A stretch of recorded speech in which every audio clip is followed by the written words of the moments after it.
सैकड़ों लोगों की जान गई, हजारों पुल बह गए, स्कूल कॉलेजेस बंद रहे, जगह जगह लैंडस्लाइड देखने को मिला और 15,000 करोड़ तक का इकोनॉमिकल लॉस हुआ। ऐसा ही कुछ मंजर रहा नॉर्थ इंडिया में जुलाई 2023 में आई बाढ़ के कारण।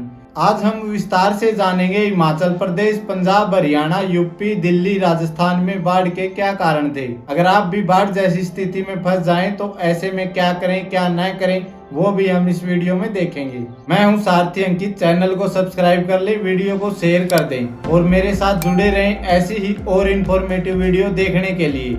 आइए अब देखते हैं बाढ़ के क्या रीजन थे, किन कारणों से हमें ऐसी बाढ़ देखने को मिली। दोस्तों, जुलाई 2023 में नॉर्थ इंडिया में जो फ्लड हमें देखने को मिली वो फ्लैश फ्लड थी। फ्लैश फ्लड क्या होती है? ये ऐसी फ्लड होती है जिसका अंदाजा नहीं होता। सडनली हैवी रेन की वजह से बहुत सारा पानी फ्लड के रूप में आ जाता है, जिसको हम फ्लैश फ्लड बोलते हैं। तो नॉर्थ में इस फ्लैश फ्लड आने के क्या रीजन थे? सबसे पहला मेन रीजन था heavy rainfall. Indian meteorological department के अकॉर्डिंग जून मंथ में 10% कम बारिश देखी गई, लेकिन जुलाई मंथ में अर्ली मॉनसून के दौरान ये हैवी रेनफॉल देखा गया, जो कि जनरली नहीं होता। इस हैवी रेनफॉल का रीजन वेस्टर्न डिस्टरबेंस बताया गया। ये वेस्टर्न डिस्टरबेंस क्या था? एक्चुअली वेस्टर्न डिस्टरबेंस तूफानी हवाएं होती हैं जो भूमध्य सागर और कैस्पियन सागर से उठ के वेस्टर्न से ईस्टर्न डायरेक्शन में बहती हैं, जो ईरान, अफगानिस्तान और पाकिस्तान से होते हुए नॉर्थ वेस्ट इंडिया में प्रवेश करती हैं।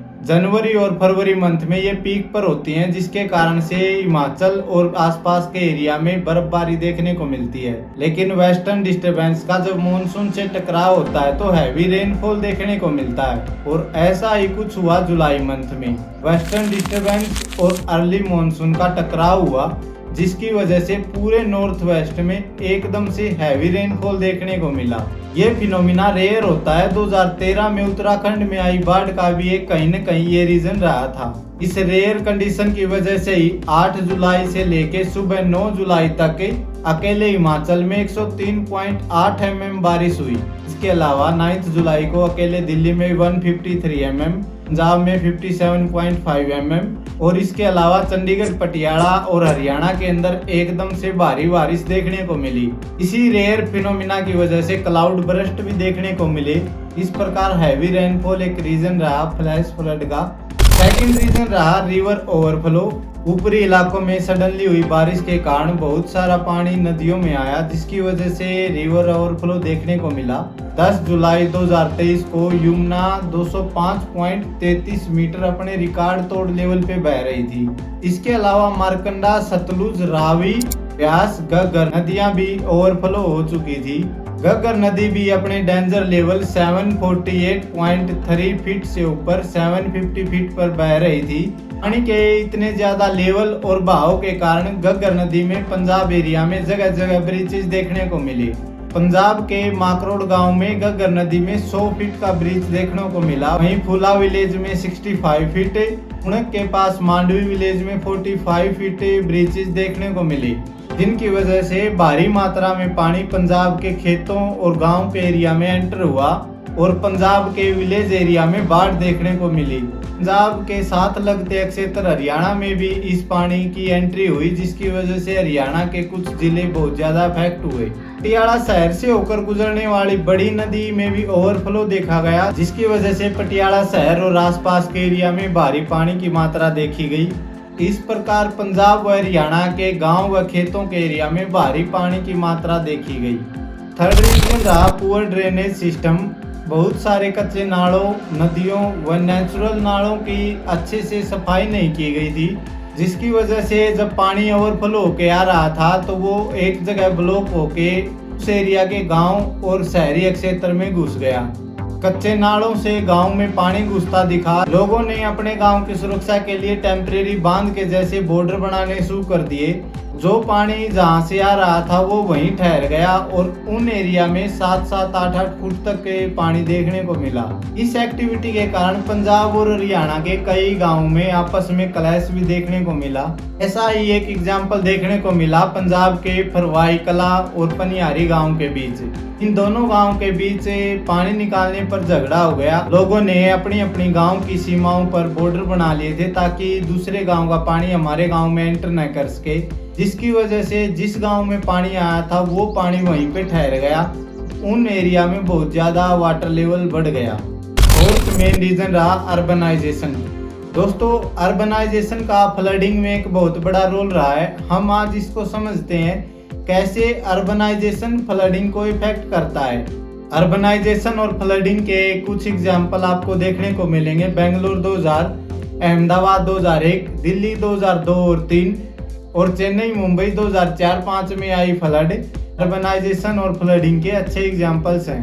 दोस्तों, अर्बनाइजेशन का फ्लडिंग में एक मेन रोल रहता है, चाहे वो हैदराबाद, चेन्नई, मुंबई के आप एग्जाम्पल उठा लो। जब जब इन एरिया में बाढ़ आई है तो उसका एक रीजन अर्बनाइजेशन रहा है। वो किस प्रकार से रहा है उसी को आज हम समझेंगे। अर्बनाइजेशन के 3 फैक्टर हैं। मेट्रोलॉजिकल फैक्टर, इंडिया एक ट्रॉपिकल कंट्री है और यहाँ क्लाइमेट चेंज देखने को मिलता है, जिसकी वजह से हैवी रेनफॉल होती है और ये हैवी रेनफॉल फ्लड का कारण बनती है। सेकंड इम्पोर्टेंट फैक्टर है हाइड्रोलॉजिकल फैक्टर। फ्लड का रिस्क तब बढ़ जाता है जब water surface run of infiltration rate से ज्यादा हो जाता है। वाटर सरफेस रन ऑफ का मतलब है कि पानी की सरफेस पे बहने की दर, और इनफिल्ट्रेशन रेट का मतलब है कि पानी की जमीन के अंदर समाने की दर। Infiltration rate type of soil और वाटर रिटेंशन कैपेसिटी पर डिपेंड करती है। कुछ मिट्टियां ऐसी होती हैं जिनकी वाटर रिटेन करने की कैपेसिटी ज्यादा होती है, कुछ ऐसी होती है जिनकी कम होती है। अब अर्बनाइजेशन के कारण जगह जगह पे सीमेंटेड और पक्के सरफेस हो चुके हैं। अब जब बारिश होती है तो वो पानी जमीन में अंदर जाने की बजाय बहकर किसी निचले एरिया में किसी एक पर्टिकुलर स्थान पे जाता है, जिसकी वजह से जो जमीन का नेचुरल ड्रेनेज सिस्टम है वो डिस्टर्ब होता है। किसी एरिया में तो नेचुरल वाटर बिल्कुल ही नहीं गया और किसी एरिया में लगातार बहुत ज्यादा मात्रा में जा रहा है, जिसकी वजह से फ्लड भी आती है और उसी की वजह से सूखा भी पड़ता है। थर्ड फैक्टर है ह्यूमन फैक्टर, यानी नेचर में ह्यूमन की जबरदस्ती इन्वॉल्वमेंट की वजह से मैन मेड डिजास्टर देखने को मिलते हैं। कैचमेंट एरिया में अनप्लान्ड डेवलपमेंट करना मैन मेड डिजास्टर है। कैचमेंट एरिया का मतलब है एक ऐसा एरिया जहाँ पे हमें पता है कि यहाँ बाढ़ आ सकती है, या जहाँ हमें पता है कि इस रिवर के किनारे यहाँ तक पानी आएगा, फिर भी बहुत सारे लोग उस एरिया में या किसी नदी के किनारे घर बना लेते हैं या कोई भी बिल्डिंग या कोई भी मल्टी स्टोरी बिल्डिंग बना लेते हैं। और जब ऐसी फ्लड जैसी सिचुएशन आती है तो सबसे पहले वही अफेक्ट होते हैं। ऐसे में वुमेन की जबरदस्ती नेचर में इन्वॉल्वमेंट नेचुरल ड्रेनेज सिस्टम को ब्लॉक करती है और फ्लड या सूखे का कारण बनती है। ये कुछ मेन रीजन थे जिनकी वजह से नॉर्थ वेस्ट में जुलाई 2023 में भारी बाढ़ देखने को मिली। अब हम जानते हैं इस बाढ़ का हमारे ऊपर क्या इम्पैक्ट पड़ा। अकेले हिमाचल प्रदेश में 70 से 80 हजार टूरिस्ट को डिपोर्ट किया गया। 1300 रोड डैमेज हो गए, 40 से 50 ब्रिज डैमेज हो गए, 3 नेशनल हाईवे टोटली ब्लॉक हुए और 5000 करोड़ रुपए तक का नुकसान अकेले हिमाचल प्रदेश में हुआ। और 80 से ज्यादा लोगों की इस फ्लैश फ्लड के कारण अकेले हिमाचल में जान चली गई। इसके अलावा पंजाब में 21 जुलाई तक 1441 गांव और 19 डिस्ट्रिक्ट अफेक्टेड थे। 26,000 लोगों को सेफ प्लेस पर पहुंचाया गया। 40 लोगों की मौत हो गई। चंडीगढ़, पटियाला और खरड़ जैसी सिटी एरिया में भी बाढ़ देखने को मिली। पंजाब में 1993 के बाद आई एक ये बहुत बड़ी भयंकर बाढ़ थी। हरियाणा के 12 डिस्ट्रिक्ट अफेक्टेड रहे, जिसमें मुख्य तंबाड़ा, पंचकुला, कुरुक्षेत्र और यमुनानगर थे। अम्बाला चंडीगढ़ हाईवे बह गया। दिल्ली में भी भारी लॉस देखने को मिला। लाल किले की दीवारों से सट के पानी बह रहा था। यमुना अपने डेंजर लेवल पे थी। कुल मिलाकर जुलाई 2023 में नॉर्थ वेस्ट में आई बाढ़ के कारण 15,000 करोड़ रुपए तक का इकोनॉमिकल लॉस हुआ। 2 से ज्यादा लोगों की मौतें हुई। पता नहीं कितने लोग बेघर हो गए। दोस्तों, अगर आप बाढ़ जैसी स्थिति में फंस जाते हैं तो क्या आपको करना चाहिए, क्या नहीं करना चाहिए, कुछ मेन पॉइंट पे हम नजर डालते हैं। सबसे पहले हम देखते हैं अगर आप ऐसी सिचुएशन में फंसे हैं तो आपको क्या करना चाहिए। अगर आपके पास बाढ़ आ चुकी है तो सबसे पहले अपने घर की इलेक्ट्रिसिटी और गैस सप्लाई बंद करके ऊंचे स्थान पर जाने की कोशिश करें। हो सके तो अपने साथ इसेंशियल फूड और इमरजेंसी किट जरूर ले लें। फ्लडेड वाटर के कांटेक्ट में ना आए, ये कंटामिनेटेड होता है और आपको बीमारियां दे सकता है। अगर आप बाढ़ के पानी में चल रहे तो स्टिक अपने साथ ले लें ताकि आपको अंदाजा आ जाए कहाँ पे पानी की गहराई कितनी है। और सबसे जरूरी, किसी भी माध्यम से लोकल अथॉरिटीज और मौसम विभाग से कनेक्टेड रहें। आगे की वेदर रिपोर्ट के लिए उसी अनुसार डिसीजन ले, जो आपकी लोकल अथॉरिटी बोलती है वही करें। फ्लड के दौरान आपको क्या नहीं करना चाहिए।